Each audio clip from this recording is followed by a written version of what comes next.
விசைப்படகுகள் மீன்பிடி தடைக்காலம் நாளை நள்ளிரவு முதல் அமலுக்கு வருகிறது. தமிழ்நாடு கடல் மீன்பிடி ஒழுங்குபடுத்தும் சட்டம் 1983 கீழ் தமிழகத்தின் கிழக்கு கடற்பகுதியில் மீன்களின் இனப்பெருக்க காலத்தை கருத்தில் கொண்டும் மீன்வளத்தை பாதுகாத்திடும் வகையிலும் ஆண்டுதோறும் 61 நாட்கள் கடலில் மீன்பிடிக்க தடை விதிக்கப்படுவது வழக்கம். அதன்படி இந்த ஆண்டுக்கான மீன்பிடி தடைக்காலம் நாளை நள்ளிரவு 12 மணியிலிருந்து தொடங்குகிறது.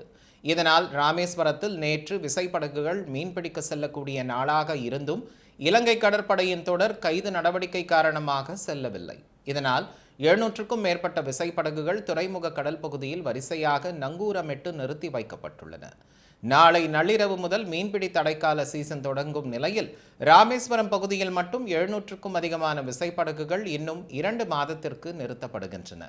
இதேபோல் பாம்பன், மண்டபம், ஏர்வாடி என மாவட்டம் முழுவதும் சுமார் 2000க்கும் அதிகமான விசைப்படகுகள் நிறுத்தப்படுகின்றன.